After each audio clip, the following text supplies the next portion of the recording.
So students, आज का जो हमारा टॉपिक है इसमें हम डिस्कस करने वाले हैं problems in the development of the modern hospital pharmaceutical services की जो मॉडर्न हॉस्पिटल फार्मास्यूटिकल सर्विसेज हैं उनकी डेवलपमेंट में क्या क्या प्रॉब्लम्स आ रही हैं and also the means of producing capable hospital pharmacist to handle various facets of services कि हमने एक कैपेबल हॉस्पिटल फार्मासिस्ट जो है वो कैसे बन सकता है, उसके अंदर क्या क्या एबिलिटीज होनी चाहिए, वो सब हम इस टॉपिक के अंदर आज पढ़ेंगे।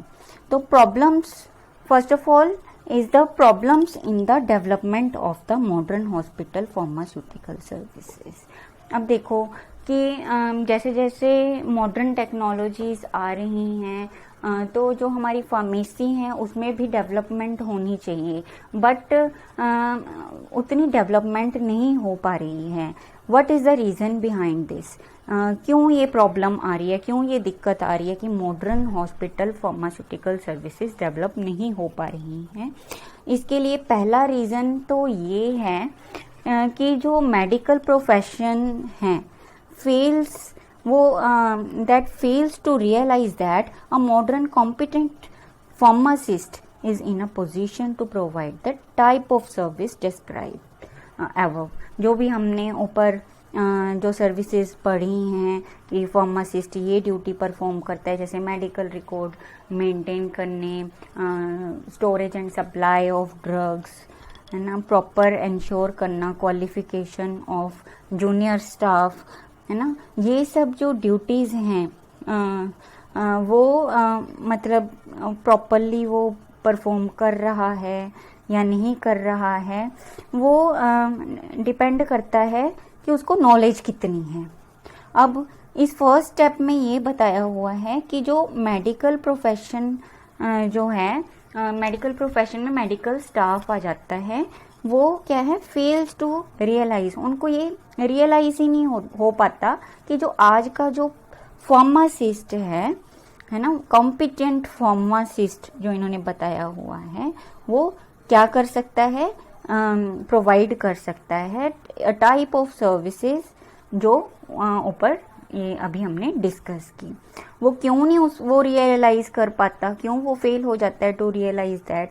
बिकॉज कि जो फार्मासिस्ट है वो प्रॉपरली एजुकेशन नहीं लेता है ना, he don't know what are his or her duties, उसको नहीं पता है कि उसकी क्या ड्यूटीज हैं, क्या फर्ज हैं बीइंग अ हॉस्पिटल फार्मासिस्ट। तो पहली तो ये दिक्कत आ रही है। And secondly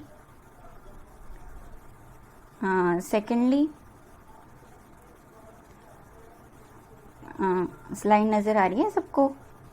secondly, the financial benefits as hospital pharmacists are very much inadequate to attract young pharmacy graduates to adopt hospital pharmacy as their career of choice। अब देखो कोई जो स्टूडेंट है आजकल का आफ्टर +2, वो क्यों चाहे कि वो फार्मेसी करे, हॉस्पिटल फार्मेसी करे, है ना, फार्मासिस्ट डिप्लोमा करके या डिग्री करके हॉस्पिटल में सर्विसेज प्रोवाइड करें, वो क्यों चाहेगा? मतलब उसको वो फाइनेंशियल बेनिफिट जो हैं, अगर वो हॉस्पिटल से जो उसकी गवर्निंग बॉडी है हॉस्पिटल की, वो नहीं उसको एमोलूमेंट्स अकॉर्डिंग टू उस क्वालिफिकेशन नहीं प्रोवाइड कर रही है, तो वो क्यों सोचेगा हॉस्पिटल फार्मासिस्ट बनने की?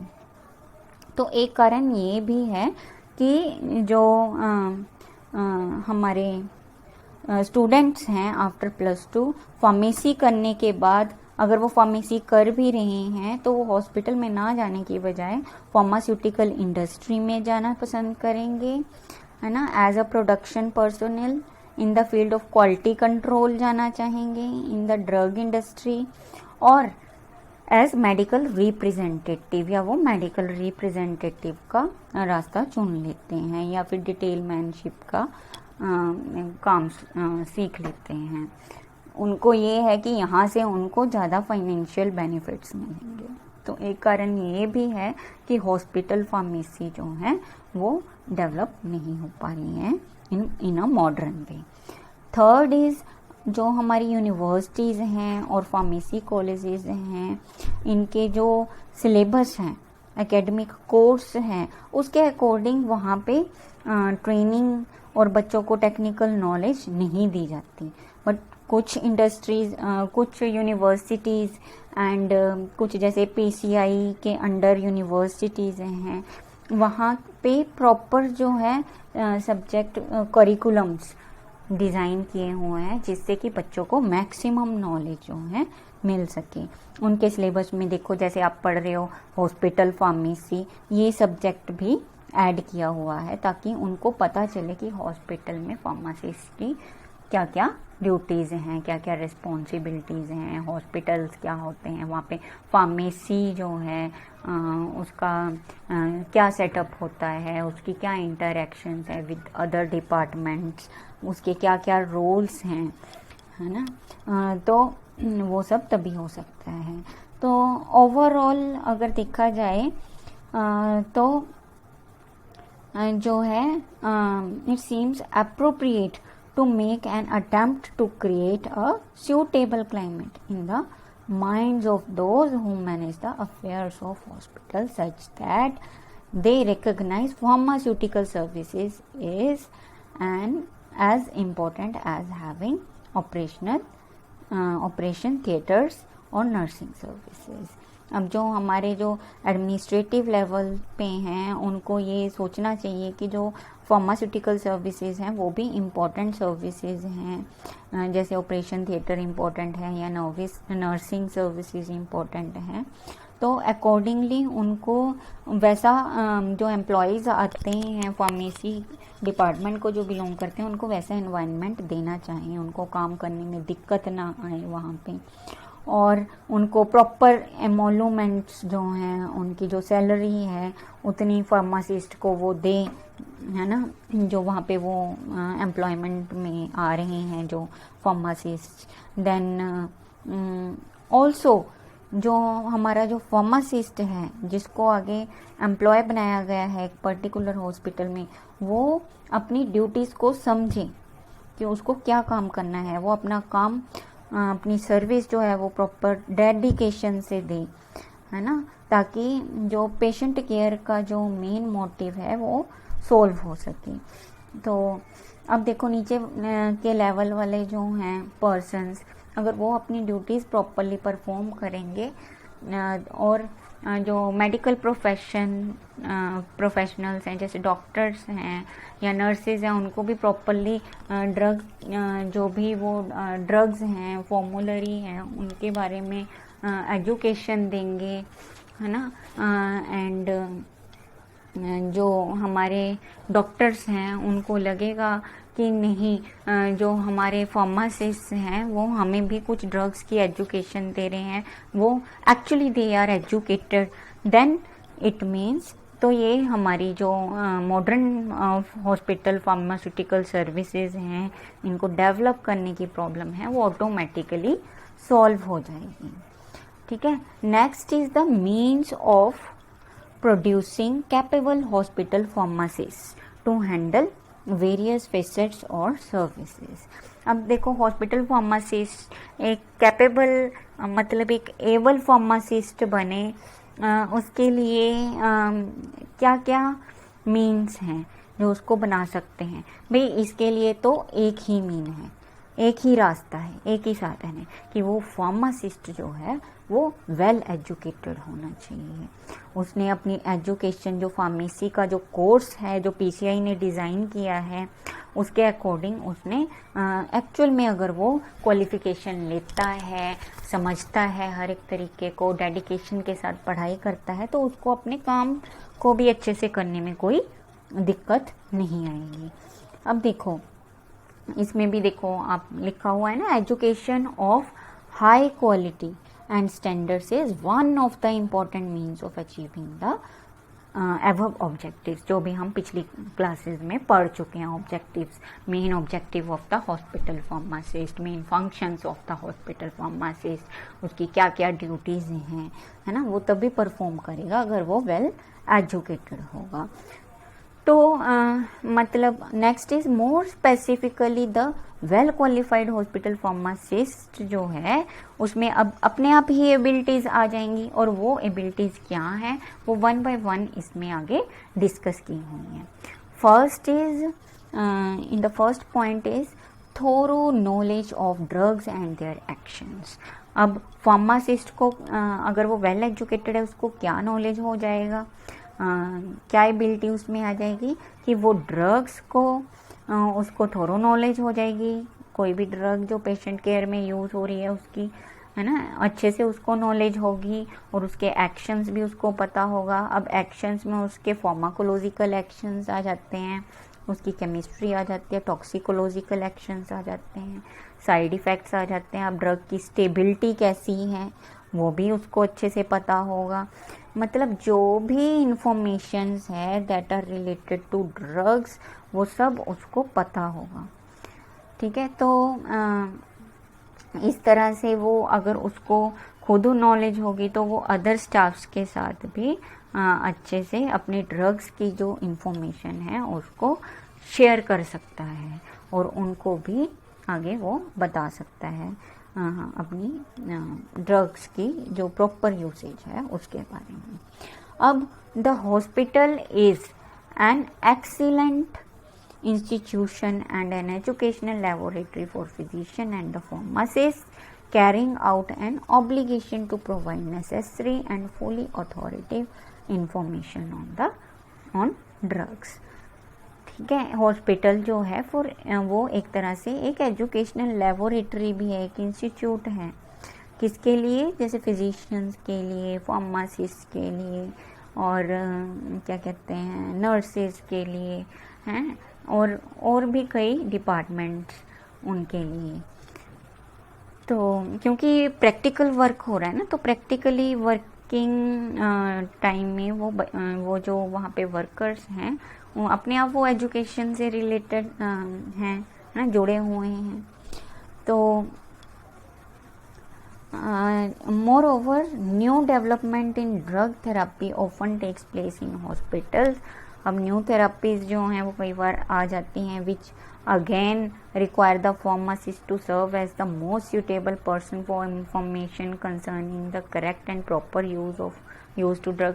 अब देखो जो हमारी ये ड्रग्स हैं इसमें कुछ ना कुछ मॉडिफिकेशन करके है ना न्यू ड्रग्स जो हैं वो बन जाती हैं जो ज़्यादा इफ़ेक्टिव होती हैं ड्रग्स, है ना। हमारे R&D प्रोसीजर यहाँ पे होते हैं मैन्युफैक्चरिंग डिपार्टमेंट्स में जहाँ दवाइयाँ बनती हैं ना, ये तो न्यू रिसर्चेज, न्यू कंपाउंड्स बन रहे हैं किसी पर्टिकुलर डिजीज़ के ट्रीटमेंट के लिए, और उन कंपाउंड से नई फॉर्मुलेशंस बन रही हैं, और उन फॉर्मुलेशन को बना कौन रहा है, फार्मासिस्ट। R&D में वर्क कौन कर रहा है, फार्मासिस्ट।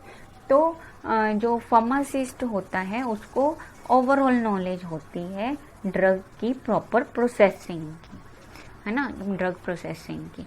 सो वो अगर एजुकेटेड है तो बाकी के स्टाफ के साथ ये नॉलेज जो है वो शेयर करने के लिए कैपेबल हो जाता है। तो इसमें हम ये पढ़ेंगे, तो आपने ये स्टेप बाय स्टेप सारा जो। उसके बाद जो नेक्स्ट है that is an ability to develop a pharmaceutical manufacturing organisation. अब फार्मास्यूटिकल मैन्युफैक्चरिंग ऑर्गेनाइजेशन डेवलप करने की भी उसमें एबिलिटी होनी चाहिए। अब जो हॉस्पिटल्स हैं वहाँ पे जो कुछ पोटेंट कंपाउंड्स ऐसे होते हैं मतलब जो कि मार्केट में एज यूजुअली नहीं मिलते, उनको मतलब बाहर नहीं बनाया जा सकता, हॉस्पिटल एरिया में ही एक सुपरविज़न के अंडर ही उन कंपाउंड्स को यूज़ किया जाता है, और उनसे जो फॉर्मुलेशन बनाई जाती हैं वो भी हॉस्पिटल के दायरे में ही बनती है, और वहीं से ही वो इंडोर या आउटडोर पेशेंट्स को डॉक्टर की प्रेस्क्रिप्शन लिस्ट पे दी जाती हैं। तो ये वो तभी कर पाएगा अगर वो एजुकेटेड होगा, है ना, और अपने आप ही विद एजुकेशन ये एबिलिटी उसके अंदर आ जाएगी. The quality is essential because considerable quantities of drugs are required for the treatment of patients in the hospital in outdoor as well as indoor departments.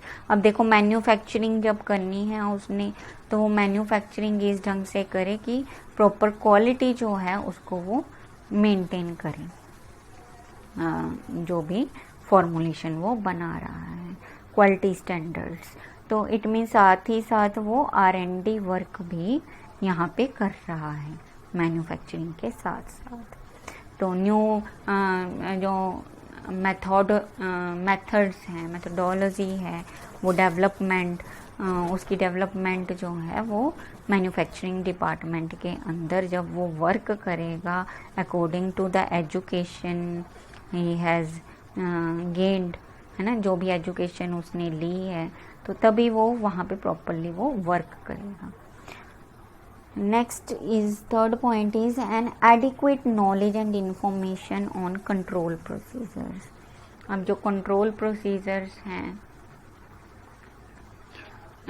ठीक है, उन पे एडिक्वेट नॉलेज और information उसको होनी चाहिए.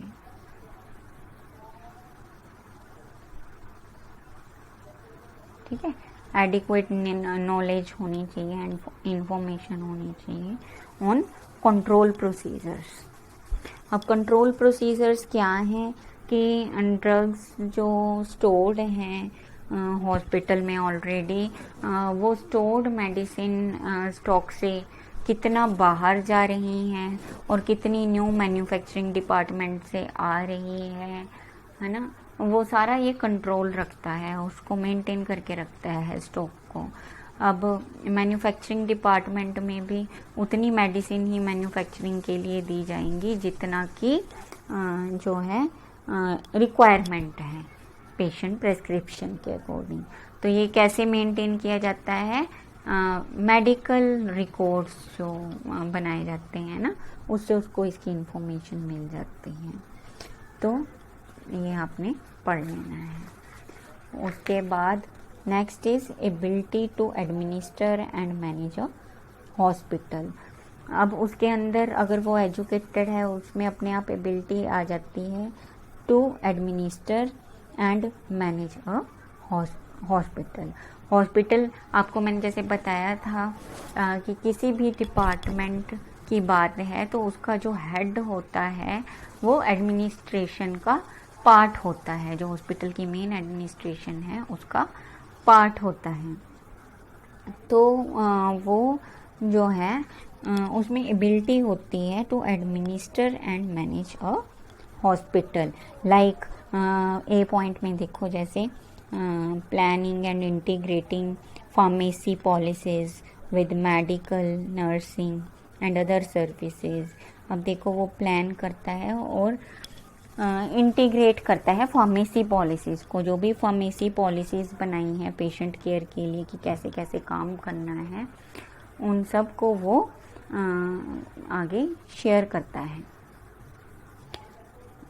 ठीक है, किनके साथ, मेडिकल स्टाफ के साथ, नर्सेज के साथ एंड अदर जो डिपार्टमेंट्स हैं उनके साथ. Next is personal appointment and supervision. उसके अलावा वो जिनको फार्मासिस्ट, जो जूनियर फार्मासिस्ट हैं, उनको सीनियर की सुपरविज़न में रखा हुआ है ना, रखना होता है. तो वो सुपरविज़न भी तभी दे पाएगा अगर वो वेल क्वालिफाइड होगा, उसको सारी टेक्नोलॉजी की थोड़ा नॉलेज होगी. तो अगर वो एजुकेटेड है then he will be able to give a good supervision to the juniors.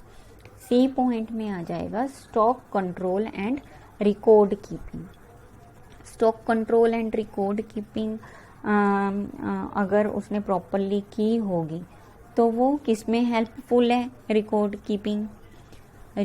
Keeping is helpful in time to time evaluation of the overall activity of the pharmacy.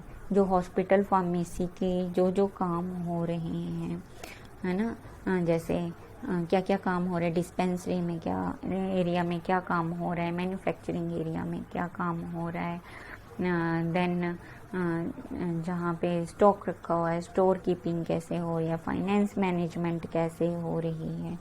तो मतलब ये सारा हमें किससे पता चलता है, रिकॉर्ड कीपिंग से। वो तभी कर सकता है अगर वो वेल एजुकेटेड होगा। उसके बाद बजट प्रेपरेशन, जो बजट बनाना है हॉस्पिटल का, है ना, he is responsible for the justification, accountability and expenditure of the department financial matter and monetary funds allocated. ठीक है, होल एंड सोल वो वही इसके लिए रिस्पॉन्सिबल होता है।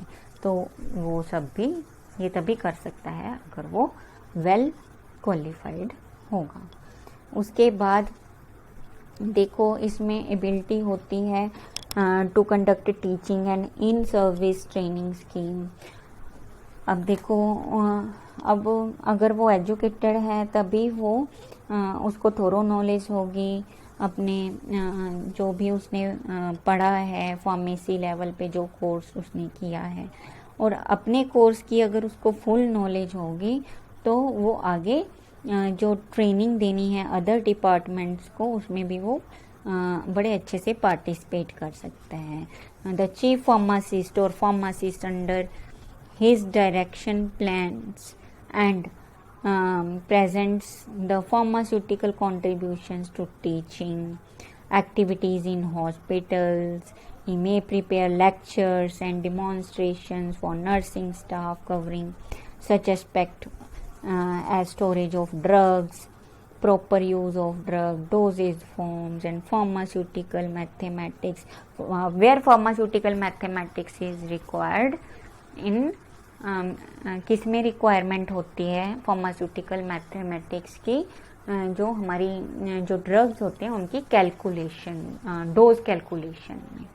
अब डॉक्टर कोई भी पेशेंट की डोज सेट कर जाता है कि ये इंजेक्शन जो है ना, ये 5 mg डोज जानी चाहिए, बट इंजेक्शन का जो लेवल है उस पर क्वांटिटी 5 ml दी हुई है ना, कि 5 ml contains this much amount of mg, और डॉक्टर लिख गए हैं कि 2 ml डोज देनी है, तो 2 ml कितने mg की होती है ना, डॉक्टर बोल जाते हैं कि 2 mg डोज देनी है। अब 2 mg डोज में कितने ml होते हैं वो हमने कैसे कैलकुलेट करने हैं, मतलब ऐसी ऐसी, ये तो एग्जाम्पल थी एक कैलकुलेशन की, ऐसी ऐसी कुछ एग्जाम्पल्स होती हैं जो उनको पता होनी, आपको बता रही हूँ कि उनको पता होना चाहिए कि कैलकुलेशंस कैसे करनी है, तभी वो आगे नर्सिस को गाइड कर सकते हैं in calculation of dose form.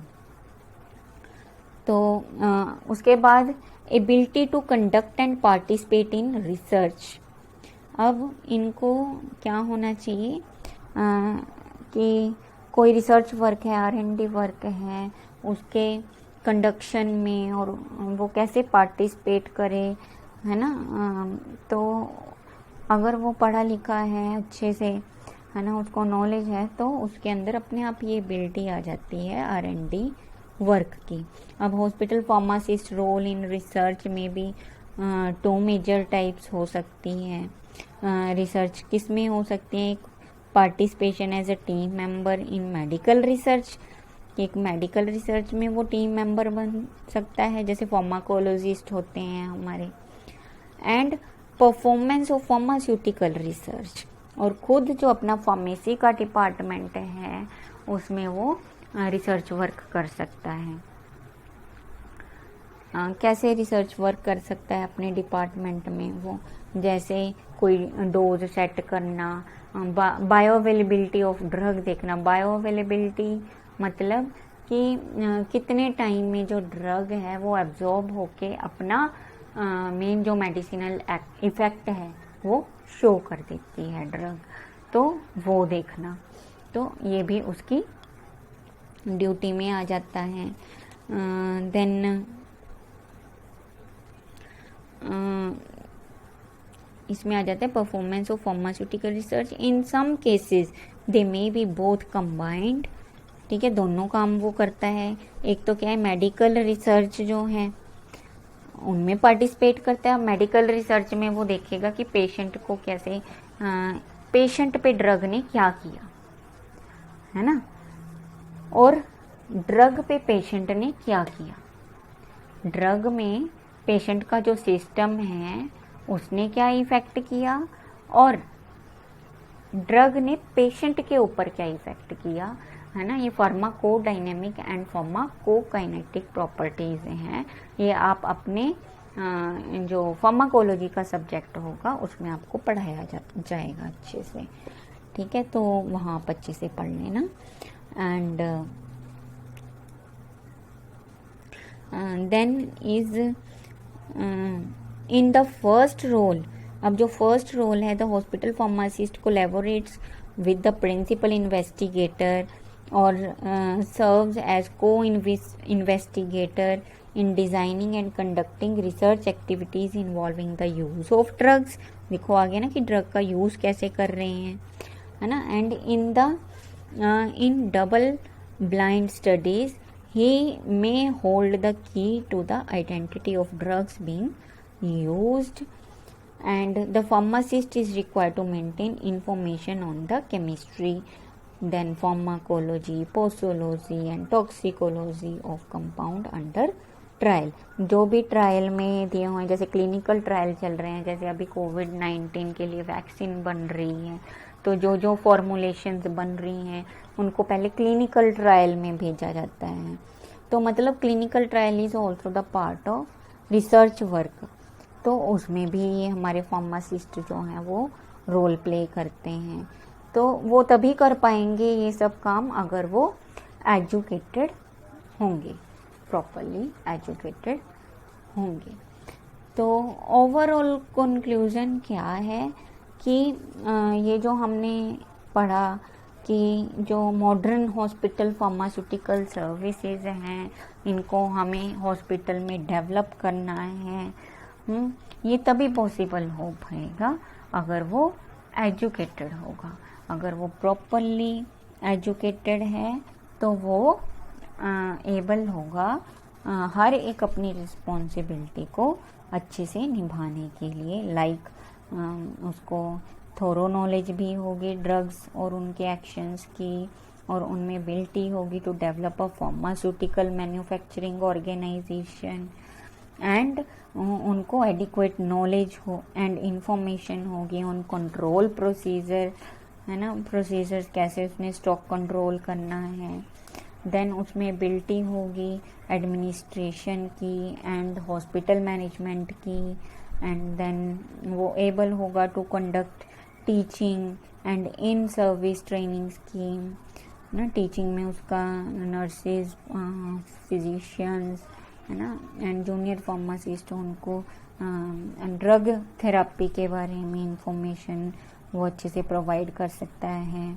Then ability होगी उसमें to conduct and participate in research R&D work for the development of new methodology, है ना, एंड टेक्निक्स। तो इस तरह से हमारे फार्मासिस्ट का एजुकेटेड होना बहुत ज़रूरी है, ठीक है।